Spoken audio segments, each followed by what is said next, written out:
Perkenalkan, nama saya Eka Binaria Manulang dengan NPM 2251020. Hari ini kami dari kelompok 3 akan mempresentasikan suatu kasus mengenai perlindungan perempuan, dan kasus ini kami ambil dari putusan Mahkamah Agung nomor 159K garing pidana garing 2017. Jadi saya pertama akan menceritakan mengenai kronologi peristiwa, tapi sebelumnya saya akan membacakan identitas terdakwa dari kasus ini. Identitas terdakwa ialah Muhammad Sofi Dalimunte alias Sofi. Pekerjaan terdakwa sebagai pimpinan atau pengajar pesantren di Pematang Siantar. Dan korban ialah Puspita atau Pipit, usia saat kejadian 20 tahun 7 bulan. Jadi kronologi singkatnya ialah dari awal hubungan ini terjadi itu karena korban ialah seorang santri di pesantren milik terdakwa, dan sekitar di awal November tahun 2015 terdakwa mengajak korban ke suatu tempat makan dan mengajak korban untuk menikah.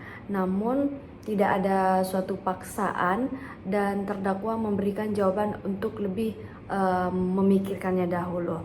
Setelah itu korban dijemput oleh orang tuanya dari pesantren, dan beberapa minggu setelah penjemputan dari orang tua, terdakwa ini menghubungi korban, menanyakan keadaan korban dan juga keluarga korban.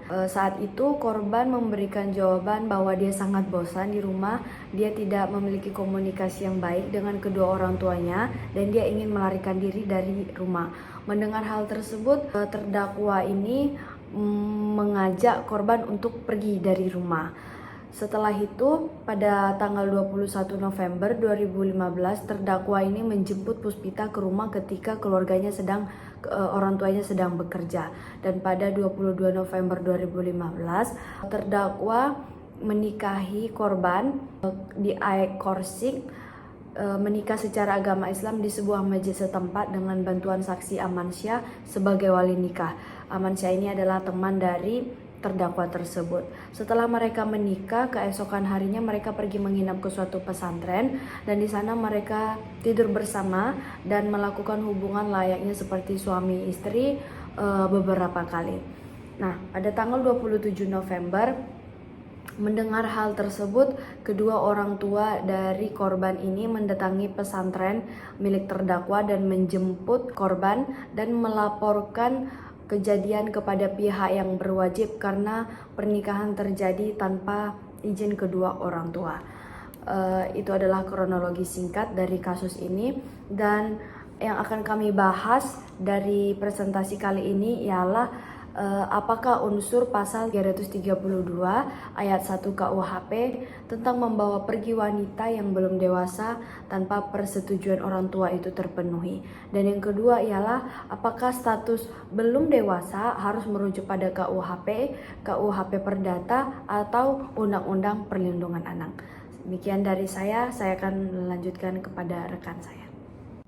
Nah, pada tingkat pertama ini, hakim menjatuhi terdakwa pasal 332 ayat 1 KUHP yang berbunyi, barang siapa yang membawa pergi seorang wanita yang belum dewasa tanpa izin orang tuanya atau walinya, meskipun dengan persetujuan wanita tersebut untuk menguasainya, baik di dalam maupun di luar perkawinan.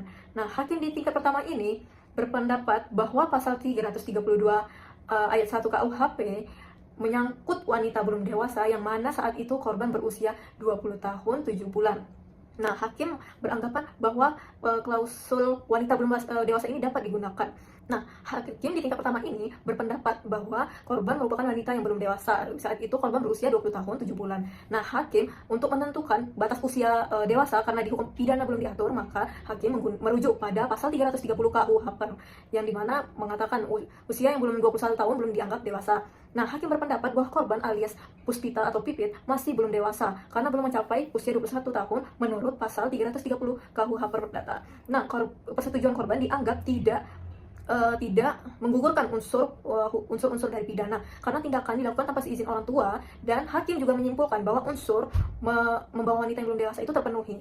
Saya akan membedah penalaran hukum dari tingkat pertama. Kemudian kita akan membedah penalaran hukum di tingkat banding. Nah, pada tingkat banding, menguatkan putusan tingkat pertama yang berdasarkan pasal 332 ayat 1 KUHP. Hakim menafsirkan kata belum dewasa ini dengan mengadopsi norma hukum yang ada di hukum perdata. Karena KUHP tidak menjelaskan secara langsung mengenai batas usia dewasa. Nah, tidak seperti di KUHP yang benar-benar menjelaskan bahwa usia 21 tahun dianggap dewasa. Nah, sehingga hakim tetap menyimpulkan bahwa korban merupakan adalah anak yang masih belum dewasa karena saat itu korban berusia 20 tahun 7 bulan. Sehingga di putusan tingkat banding ini hakim tetap menyatakan bahwa terdakwa bersalah dan meyakinkan melakukan tindak pidana, dan terdakwa tetap dihukum dengan hukuman pidana penjara 8 bulan karena membawa korban tanpa seizin orang tua meskipun terdapat persetujuan dari korban. Kemudian kita akan membahas mengenai pada tingkat kasasi. Nah, dalam tingkat kasasi, hakim menilai bahwa terdakwa tidak bersalah dan korban sudah dianggap sudah dewasa karena sudah berumur 20 tahun 7 bulan. Yang secara hukum pidana sudah dianggap dewasa, yaitu menurut Undang-Undang Perlindungan Anak. Karena salah satu unsur pasal dari 332 KUHP yang klausul belum dewasa tidak terpenuhi, maka unsur pidana tidak terbukti. Hakim kasasi menyatakan Judex Fakti salah menerapkan hukum dengan masih menggunakan rujukan hukum perdata, sedangkan kasus ini adalah kasus tindak pidana, di mana hakim tingkat pertama dan banding menggunakan rujukan hukum perdata yang menyatakan bahwa batas usia dewasa seseorang adalah 21 tahun. Nah, sedangkan hukum pidana dalam Undang-Undang Nomor 23 Tahun 2002 menyatakan bahwa orang yang dianggap belum dewasa adalah 18 tahun. Maka Hakim MA Mahkamah Agung membatalkan putusan pengadilan sebelumnya, yaitu tingkat pertama dan juga banding, sehingga terdakwa bebas dari dakwaan dan memulihkan hak-haknya. Kemudian terdapat dissenting opinion dari satu hakim anggota yang tetap berpendapat bahwa terdakwa bersalah karena korban masih duduk di bangku sekolah di pesantren dan masih berada dalam pengawasan orang tua. Sebelumnya, perkenalkan nama saya Novita Sari Tarigan dengan NPM 2251019. Pada kesempatan kali ini, saya akan mempresentasikan analisis argumentasi jaksa penuntut umum atas putusan yang telah kami analisis. Argumentasi jaksa itu pertama itu adanya jaksa berpendapat bahwa hakim itu setelah salah memakai undang-undang atau tidak menerapkan aturan hukum sebagaimana mestinya. Nah, ini dikaitkan dengan pasal 253 ayat 1 huruf A KUHP dan pasal 30 ayat 1 huruf B Undang-Undang Nomor 5 Tahun 2004 tentang MA.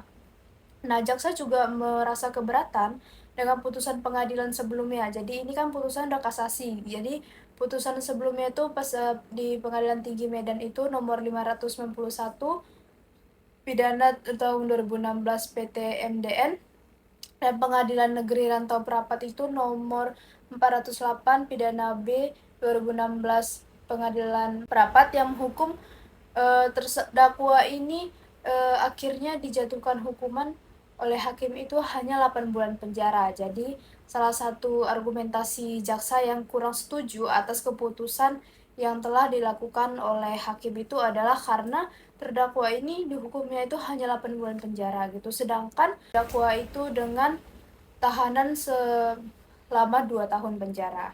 Selanjutnya itu adalah terdakwa ini memang awalnya itu terbukti memang punya niat gitu atau maksud memang untuk melakukan perbuatan melanggar hukum.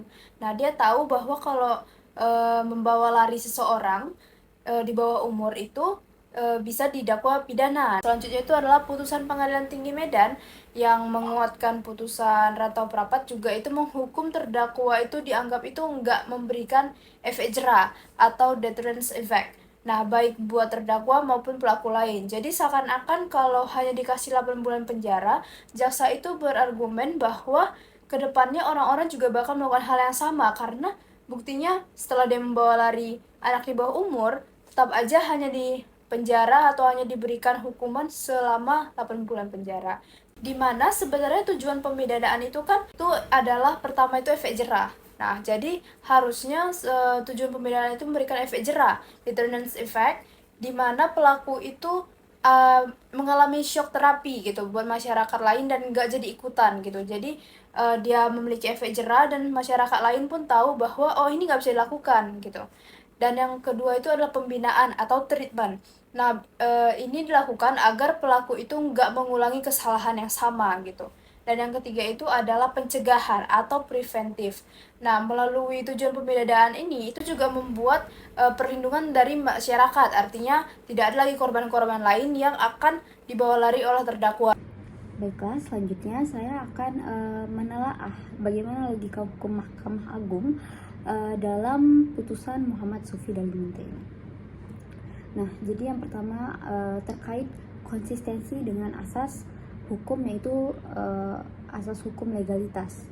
Nah, Mahkamah Agung dalam putusan ini itu secara tegas menerapkan asas legalitas sebagaimana yang telah diatur di dalam pasal 1 ayat 1 KUHP yang berbunyi tiada suatu perbuatan dapat dipidana kecuali atas kekuatan aturan pidana dalam perundang-undangan yang telah ada sebelum perbuatan dilakukan. Nah, Mahkamah Agung menilai bahwa unsur belum dewasa dalam pasal 332 ayat 1 KUHP tidak terpenuhi dikarenakan korban itu telah berusia 20 tahun 7 bulan. Sedangkan batas usia dewasa menurut hukum pidana itu adalah 18 tahun sesuai Undang-Undang Perlindungan Anak dan Sistem Peradilan Pidana Anak. Dengan demikian, tidak ada dasar hukum untuk memidana terdakwa. Sehingga penerapan asas legalitas dan prinsip nulla poena sine lege telah konsisten dan tepat.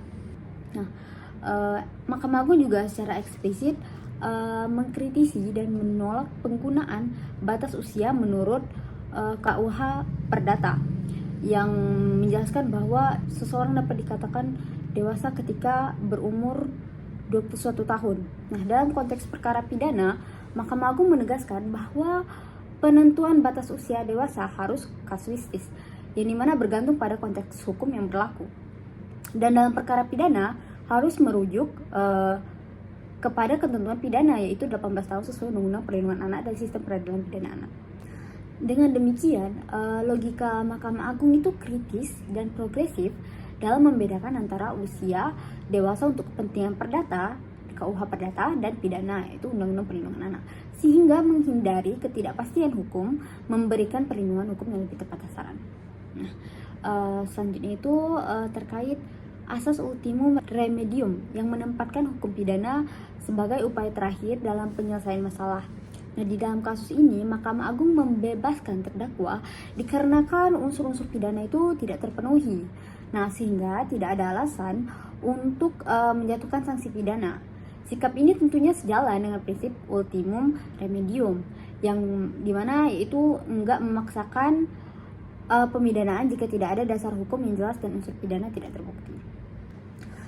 Selain itu, Mahkamah Agung juga menunjukkan perlindungan terhadap hak asasi terdakwa, yaitu dengan memulihkan hak-haknya dalam kemampuan, kedudukan, dan martabatnya setelah dibebaskan, yang dimana perlindungan terhadap hak asasi manusia menjadi bagian dari pertimbangan hakim dalam memastikan tidak ada pelanggaran hak dasar individu akibat penerapan hukum yang tidak tepat. Jadi kita akan langsung masuk ke kesimpulan ya. Nah, jadi saya membuat 2 kesimpulan dan 1 rekomendasi, yaitu untuk dalam putusan Mahkamah Agung nomor 159 K-Pidana 2017, dan untuk poin pertamanya itu adalah apakah Mahkamah Agung sudah tepat dalam membebaskan terdakwa. Jadi berdasarkan implementasi hukum pidana yang ketat terhadap unsur belum dewasa dalam pasal 332 KUHP dinyatakan bahwa korban itu sudah di atas 18 tahun, berarti dia itu dewasa gitu. Maka secara legal formal pembebasan ini dapat dianggap tepat gitu. Jadi terdakwa itu bebas. Nah, bebas karena kenapa? Karena si korban tuh dinyatakan masih sudah dewasa gitu. Nah, jadi kita akan langsung masuk ke poin kedua, itu apakah penafsiran usia dewasa untuk pasal 330 KUHP harus dikaitkan dengan UU Perlindungan Anak. Jadi kalau dari Mahkamah Agung sendiri secara eksplisit memutuskan bahwa hal ini adalah pendekatan yang benar. Pendekatan ini relevan karena spesial hukum pidana dan kebutuhan harmonisasi internal dalam sistem hukum kita, membedakan dari definisi di hukum perdata, mendefinisikan di hukum perdata dan pidana itu ada berbeda gitu. Kalau di hukum perdata, anak itu dinyatakan dewasa saat umurnya itu 21 tahun. Tapi kalau di pidana, anak dinyatakan dewasa saat mana tuh dia tuh 18 tahun ke atas gitu. Jadi kalau 18 tahun ke bawah itu dinyatakan belum dewasa dan tidak layak, tidak cakap hukum gitu kan. Tapi kalau di hukum perdata 21 ke bawah itu masih tidak cakap hukum. Tapi karena ini kasusnya pidana, ini kaitan dengan hukum pidana gitu. Oke, kita akan masuk ke dalam rekomendasi apakah perlu pembauran atau harmonisasi antara KUHP dan undang-undang lainnya. Kalau dari jawaban saya adalah ya dan sangat perlu, karena bernilai dari kasus yang ada, kita melihat dari bagaimana cara KUHP lama tidak sinkron dengan KUHP undang-undang yang ada sekarang gitu. Jadi terjadi namanya konflik yang dimana tuh konflik norma yang tidak sesuai dengan undang-undang yang ada. Contohnya dengan perdata umur 21 tahun dan pidana 18 tahun. Jika kita menggunakan perdata bersamaan dengan pidana, mereka tidak akan nyambung gitu, nggak akan bisa sinkron gitu kan. Jadi kita tuh harus membarui dan mengharmonisasikan ini gitu kan untuk menciptakan kepastian hukum, membuat hukum kita tuh merespon kejahatan modern dan menegakkan keadilan yang lebih konsisten sesuai dengan nilai-nilai masyarakat yang saat ini. Kita patut menyambut banyak KUHP baru yang diharapkan dapat mengatasi tantangan ini. Karena berarti sekian dari presentasi kelompok kita. Terima kasih dan mohon maaf jika ada tutur kata yang salah.